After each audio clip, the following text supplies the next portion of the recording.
Welcome to Making the Difference, the True North Conversations, powered by the purpose-led independent law firm, Brabner's. I'm Michael Hayman, and over the course of 6 episodes, I'll be speaking to entrepreneurs and business leaders from across the North, each providing incredible insights, stories, and a commitment to people, communities, and the Northern economy. It's bold ideas for change, from a constellation of Northern stars, doing things differently and making the difference. I'm speaking with Michelle Laithwaite, co-founder and CEO of the premium meal prep delivery service, FuelHub.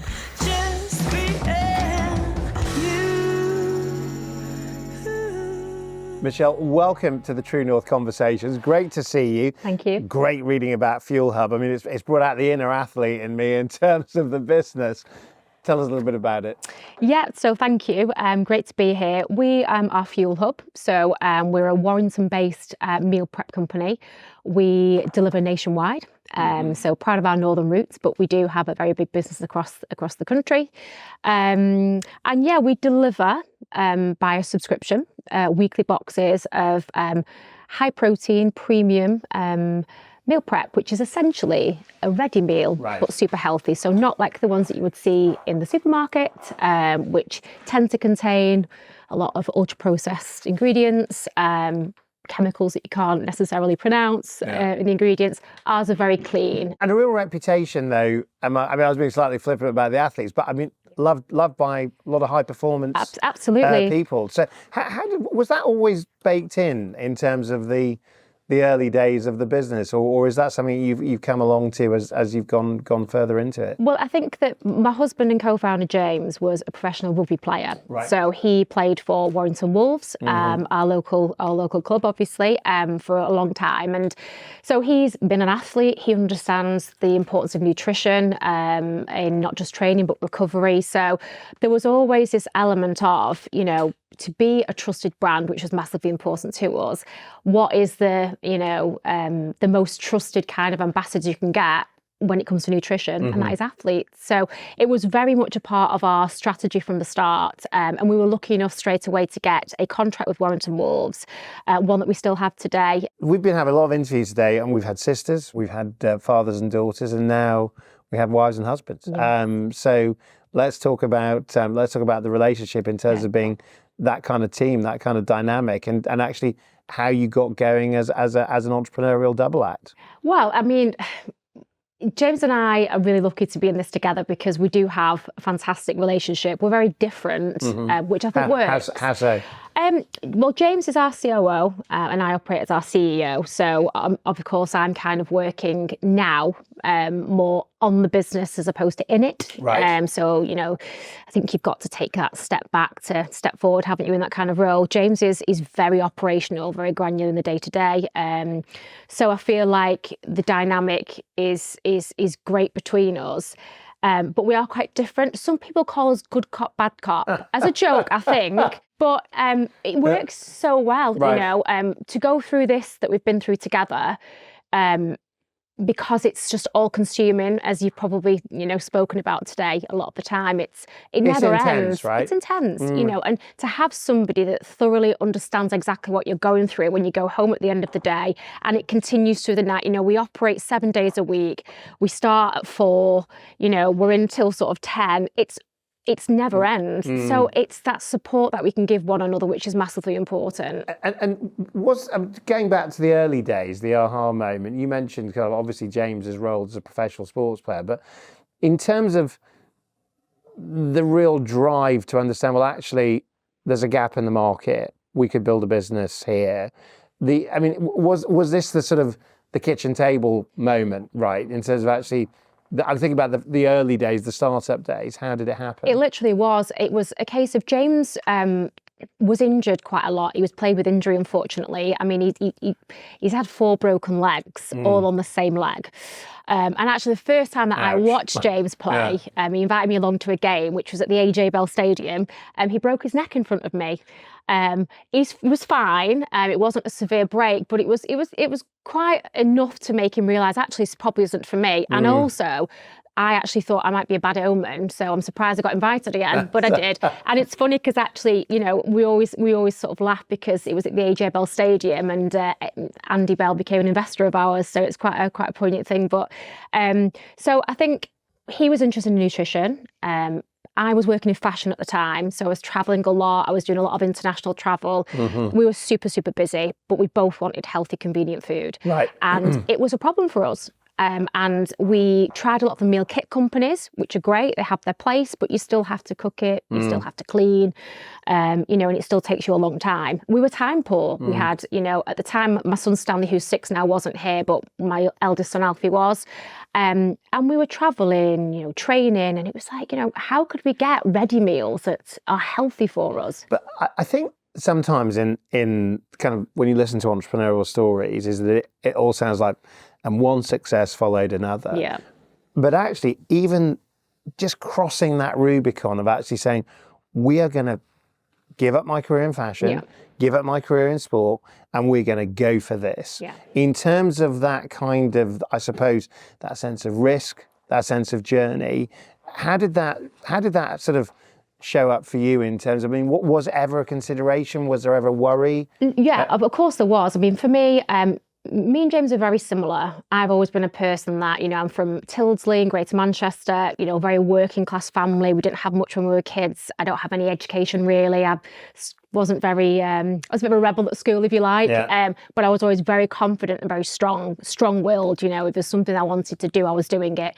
Same with James. He's a rugby player. You know, you need that mentality as well. And when we resilience, very much so, the two of us together, and you put us both together, and that's obviously, you know, a very, very strong thing for two people that are very similar. And we just identified this problem for us, and we were like, we should build a product that solves our problem, but solves all our friends' problems and their friends' problems. And this was 2019, of course, so this is pre-COVID, but people were getting very, very, very much, you know, they were focused on health and fitness, high protein. We all know now in the past 5 years, everybody's turned to high protein diets because we now understand there's more education and science around it.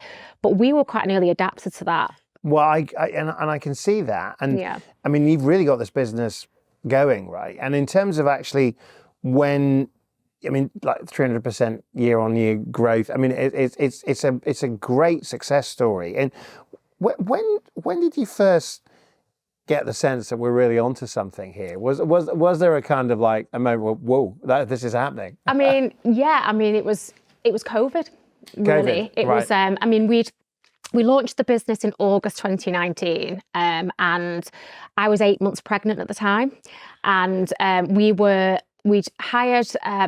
rented a small space in Warrington, 900 square feet. We'd got our equipment together. We'd invested in, put 20k in there, invested in, you know, building this kitchen. And the weekend that we launched, we spent about £1,000 on a website. And the weekend that we launched, I went into labour early and gave birth on the day we launched the business. You've certainly given yourself a series of challenges. So straight away we were like, okay, this is going to be a challenge. So 4 days after Stanley was born, new child, new pandemic. Exactly. So new baby and the business baby. So 4 days later after giving birth, Stanley was in with me at work. So it kind of was just head down. And then as we sort of approached 2020, the early start of the year, we decided to go from being an e-com website, just where you came on and placed an order, to a subscription. So we built a second website because we'd built a lot of traction, and we've got this contract with Warrington Wolves, and that in itself had kind of resulted in other teams coming on board. So the B2B side of the business was strong. So it strikes me that early on, there were some very important, whether you would call them support structures or belief structures around you. So whether that was investors, early customers, all the things that I suppose were proof of concept type moments. I mean, I'm just sort of thinking about entrepreneurs that might be watching this, and they might be saying, well, this is a really rarefied story because, you know, AJ Bell Stadium leads you to your investor, your customer. Is there a learnable lesson, do you think, for other entrepreneurs in terms of actually how to get that early phase right in terms of setting the conditions for success well? Definitely. I think for us, I worked with brands for many, many years in fashion. So from Nike to Versace and Diesel back in the day when that was big brands. I mean, hundreds and hundreds of brands. So for me, James brought the nutrition expertise and the sporting background. I brought that kind of brand and business acumen, and I'd had a couple of businesses myself before. So I understood about building something that customers would relate to and trust, and also identifying a gap in the market. You know, there were other people in our space. Well, how are we going to be different?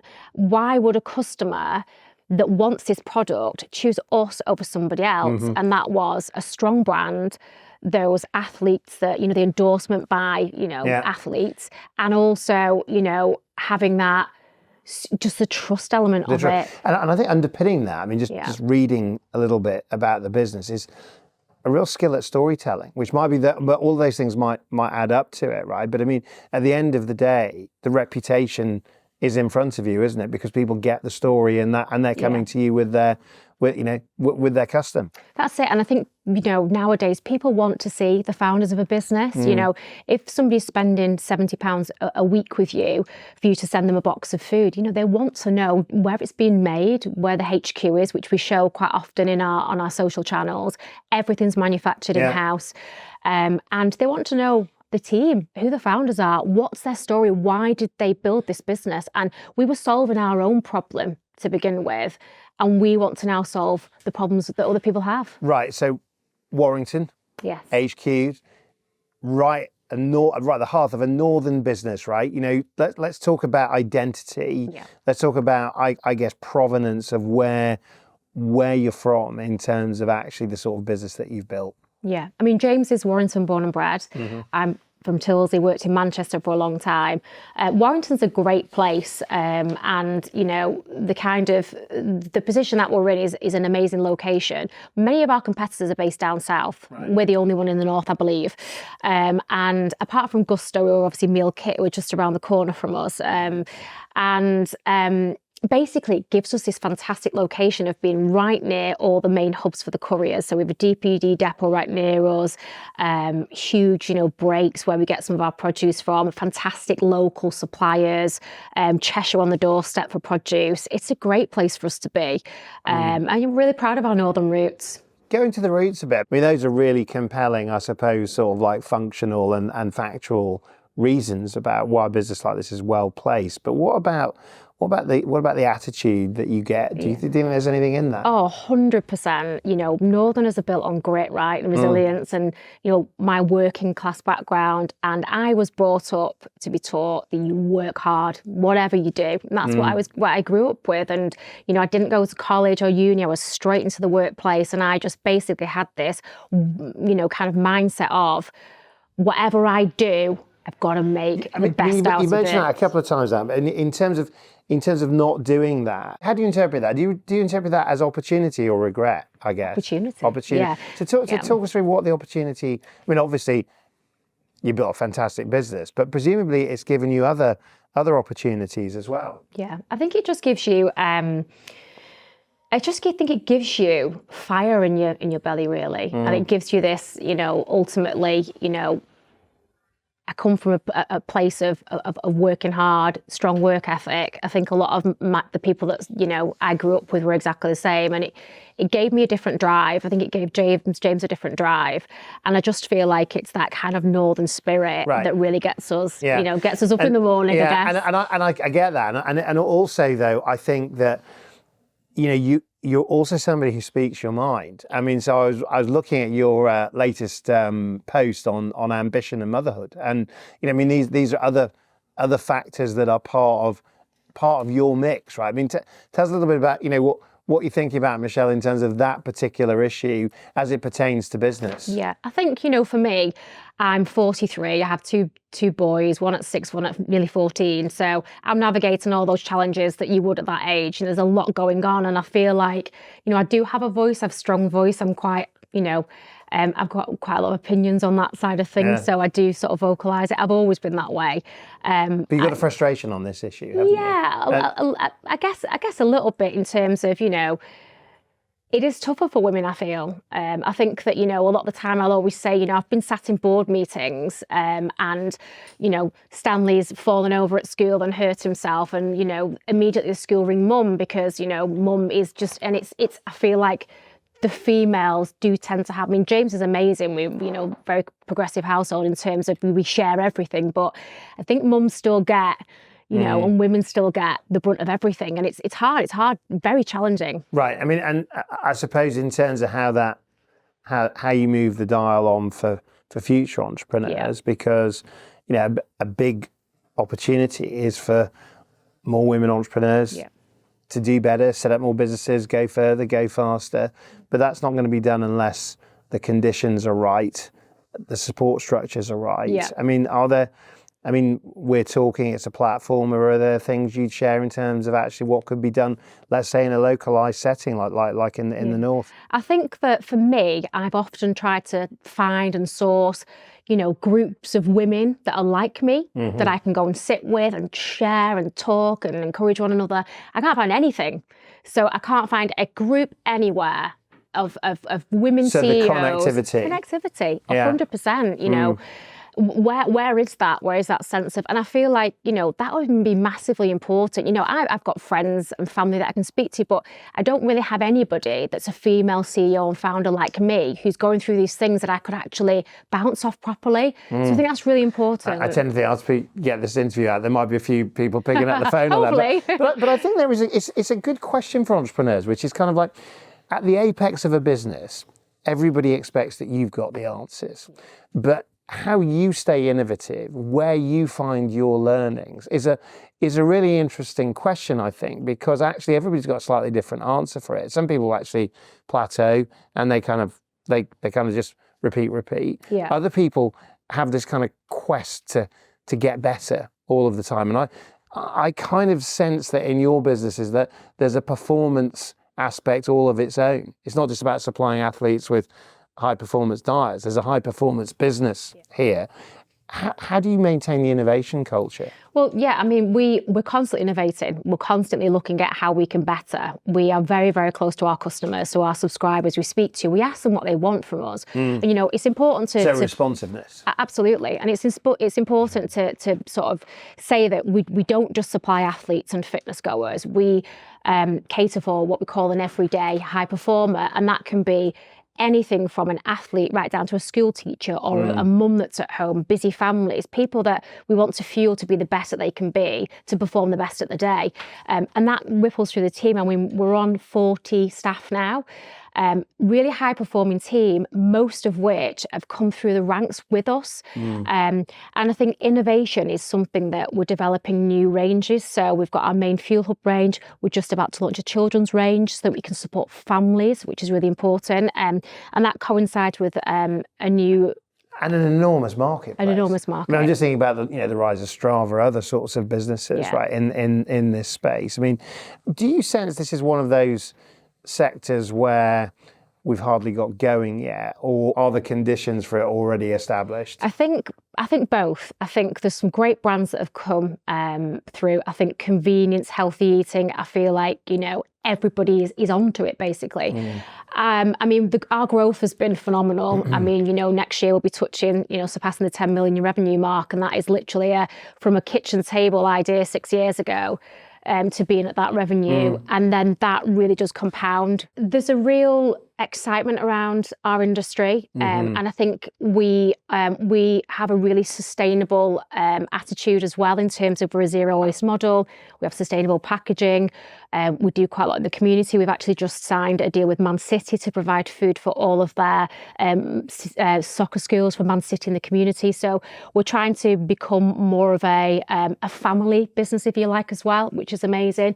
And we are constantly innovating. I mean, it's brilliant. I mean, it's just such a journey for you. I mean, and it brings us to being able to say congratulations on becoming one of our Northern Stars. And I think just this final question we've been asking all the interviews is kind of like this idea that a true north is also a directional point in terms of somewhere you want to get to. And the journey that you and James have gone on has been an incredible one of actually these waypoints of success where you've taken the brand from a startup to actually surviving a pandemic to suddenly becoming the choice of these incredible world-class brands. Where does it go for you personally?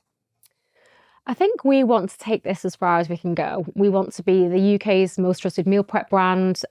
We want to diversify product. There's different opportunities that have come to us, which are super exciting. And we're looking into everything that comes to us. But, we're really proud of what we've achieved. And, we've got amazing partnerships with Matru, Medihearn, Man City now, and all these amazing things. And we just have to focus on our mission and keep the product exceptionally premium, and built it on, keep building the brand based on trust, premium quality, and just keep going and take it as far as we can. We'd love to be a household brand in the UK and who knows where else in the future.